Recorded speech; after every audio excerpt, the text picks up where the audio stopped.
Hello, everyone. Coach Carol here with Prompt Cowboy once more to help you turn your lazy prompts into great ones. In this subscription-based version of Prompt Cowboy, I have some other options that I want to share with you today. In a previous session, I showed you the template building. Today, I want to show you how you can now upload documents for better results.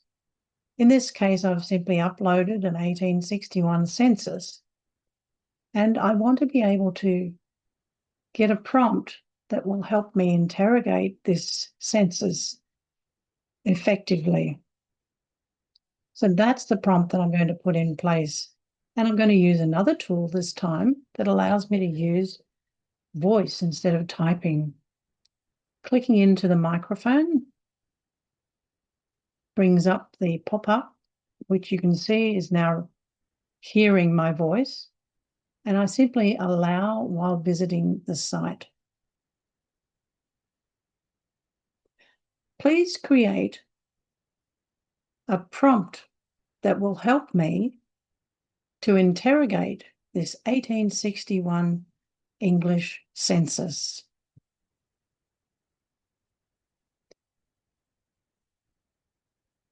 Clicking the tick, and it's put my question in print, exactly as I spoke. So now I will use that for it to generate a great prompt. Generate with the arrow, and it's now riffling through the saddlebags, asking the old-timers for directions, teaching the wind some manners, and mediating. I love its quirky little sense of humour.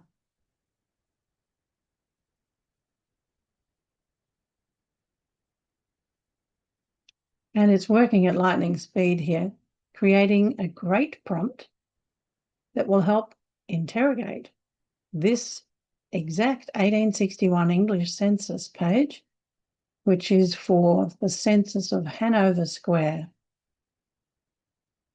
It tells me that it's a handwritten enumeration page, and that's number 8, recording households around 25 South Moulton Street. The task is to systematically interrogate the census, working through it in the following way. Transcribe. Put everything into columns. Analyze the household. So identify the head and the composition of the family members. Have a look at occupational profiles. Comment on what these reveal about the characters. Look at the migration and birthplace patterns. Enumeration practices, such as any evidence of enumerators' corrections. And then questions worth pursuing. Based on what you find, suggest specific follow-up research questions a historian could investigate using this page as a starting point. So all of that is absolutely wonderful. I need a copy of that. So I click the copy prompt, and I can go over to ChatGPT, Claude, or Gemini to ask the question. So if I do that, reorganize pieces on my screen, and I'll go over to Gemini, and I'm now going to create a new chat and paste in that prompt that I had from Prompt Cowboy, and I will upload that same document, the 1861 census, from my files. It's not 1861, it's actually the 1881. Let's see if it can correct my error there. So here is the full script of the prompt. So I can now add in the correct date, 1881. And I think that's the only place it mentions it. So I now got the prompt in place, the actual document. Let's see what it can do.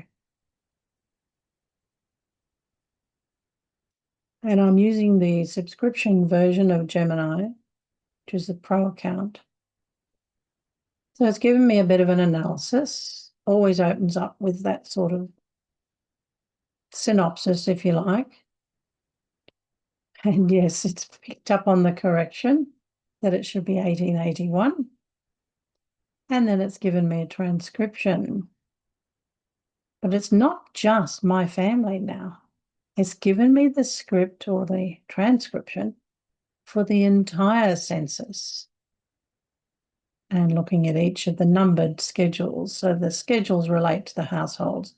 So we've got Archibald Brewer at number 23, Robert Prad and his family at 24. And then here we have my family at number 25, Henry, Sarah, and their children. And a few more listed below. So now I've got the entire census transcribed. I can then export that information to sheets, which I use in Google. Gives me a few notes on the transcription. It says that it's had difficulty with the name Prad. It could be Peard, which sounds reasonable. Even telling me that Robert Peard is being retired on a pension from the General Post Office, and says that several ages have heavy strokes through them. These are the ticks made by census clerks during the data tabulation process at the census office, not corrections by the enumerator. New information for me, didn't know that. Then goes into the household analysis, especially of number 25, and tells me that Henry is running a printing business, employing 11 people.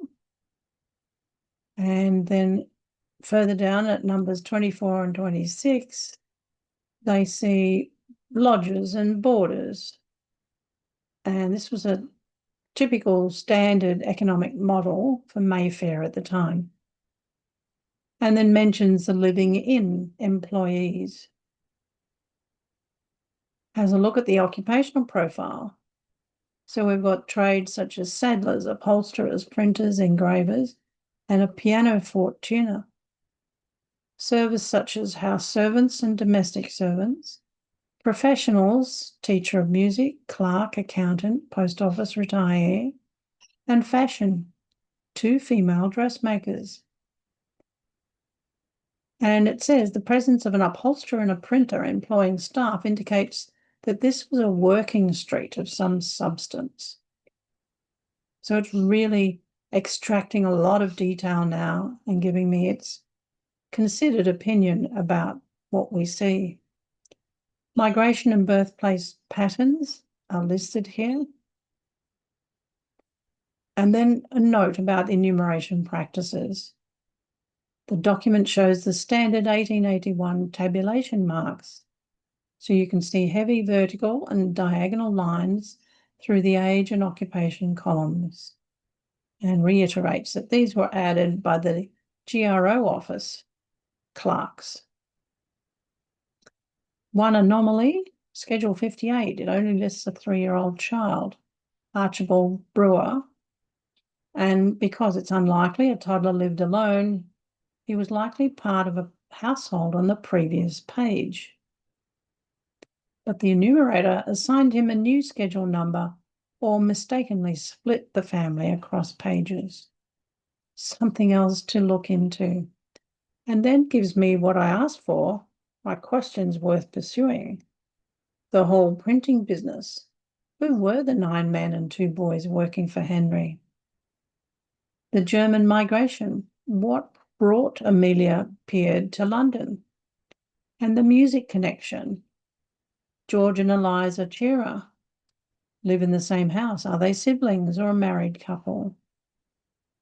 And then finishes up with this query. Would you like me to look closer at a specific name to see if they appear in trade directories from the same year?